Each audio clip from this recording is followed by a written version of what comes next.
want to talk to you about the Karpman Triangle.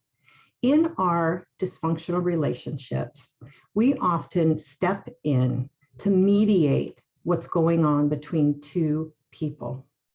This often makes things worse rather than makes things better, and it pulls us into a conflict that we do not have to be involved in. I did this a lot when my girls were younger, and actually even times when they were adults.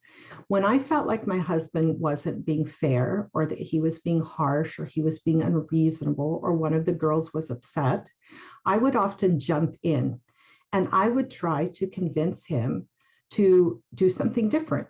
I would try to convince him to not give a consequence, to not be angry, to be more patient, to listen, to explain why the daughter hadn't done something wrong. And my husband would often get really stubborn when I did this. And instead of backing down and correcting himself, which would have fixed the problem, he would get more adamant and more stubborn, and he would get upset, more upset at my daughter, and then he would get upset at me. When he refused to back down, I would still be anxious because anxiety was what had driven me to intervene in the first place. My anxiety would still be there. And so I would need to figure something else. So instead of trying to get him to change, I would turn to my daughter and I would try to get her. I'd say, well, okay, come on, just do what dad wants you to do. Just tell him what he wants to know.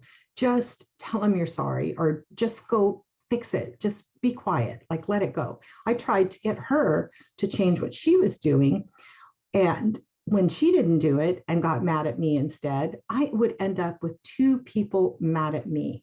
And I had still done nothing to fix the problem. Now, what was happening?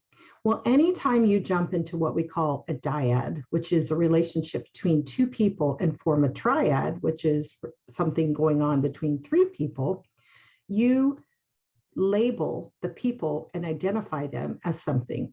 And that is, you as the rescuer are jumping in to try to protect the victim from the perpetrator. At first, I made my husband the perpetrator and my daughter the victim, with me the rescuer. When my husband didn't give in and change, then I jumped over and made my daughter the perpetrator and told her to do something to treat my husband, the victim, differently. So you can play these different roles and they can switch back and forth, but every time you jump in, you're acting like you're rescuing one of those two people from the other person, who you then make the perpetrator. It rarely works. It rarely is effective. And you usually end up getting people mad at you, and maybe getting them even madder at themselves, because by jumping in, you might make the perpetrator feel like, I've just got to dig my heels in and double down on this person because I can't let this rescuer jump in and infer that I'm a bad guy. Or I'm even more adamant about making sure that this kid or this person admits to me the problem and does what I say, because now I've got two people, feels like two people are against me. So recognize what you're doing, why you're doing it, and that it doesn't work. Now, there are some exceptions. If there is somebody who is truly a victim, who is truly dependent and truly incapable of taking care of themselves, then you have to jump in.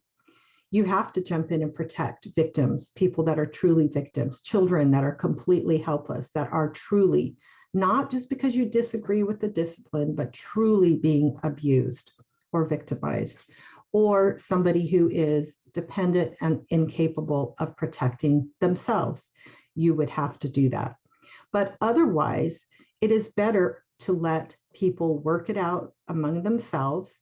And then if you need to talk to a spouse, talk to that person when the child is not around, or the child when the other parent is not around. Because if you jump in, let's say, for instance, you jump in, let's say you do have that harsh spouse, a parent who's just kind of narcissistic or angry or borderline, or rages, or maybe even abusive. You jump in and you are saying that that person is, mistreating the kid. But when you turn on the kid and you say the kid, okay, just do what dad wants, you're literally giving the kid a message that the other parent is right, and that parent, that you're agreeing with that parent, and that you're siding with that parent. And by doing that, if the child is truly being abused, you are abandoning your child. Now, you can also do this in adult relationships. You can jump in a relationship between two of your siblings who don't work it out. And so you jump in and try to mediate. Or you can jump in between your parents, even as an adult child. Jump in and try to resolve things between your mom and your dad, or between your mom and your dad who are divorced, or maybe between two of your friends. There's all kinds of relationships that you can jump into. And when you do, you often end up in worse trouble and feeling worse and in a more anxious state. I have really worked on trying not to jump in. You can say things like, you know what? Why don't you go ask that person? When somebody asks you, hey, what did Susie say? Why don't you go ask her? Is she going to go? Is she going to move? Why don't you go ask her? What did so-and-so say to you? Why don't you go ask her? That way, you're not jumping in this relationship between two people, even at that level where you're telling somebody what somebody else said. Get used to saying, when somebody says, would you call this person and ask? Why don't you call yourself? And when you see two people arguing, let them work it out. If you have something to say, come say it at a different time, unless you truly need to jump in to protect that person. So I want you to think about it. Which relationship between two people do you normally jump into? Think about who gets which role. Who are you making the persecutor? Who are you making the perpetrator or persecutor? Who are you making the victim? And do you really want to be the rescuer? And do you want to do something different now that you know what you're doing and why you're doing it? Proverbs 24:11 says, rescue those being led away to death, hold back those staggering toward slaughter. That's the time to intervene.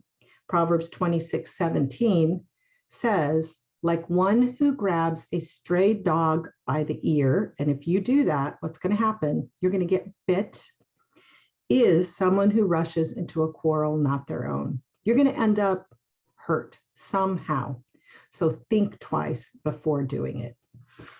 If you like these kinds of tips and truths, I would suggest that you look at my devotional, changemyrelationship.com, 365 daily devotions for Christians in difficult relationships. It gives you all kinds of tips and tools and truths. And I think you'll find that you really like it and that you reference it a lot on top of reading it every day. Thank you for watching.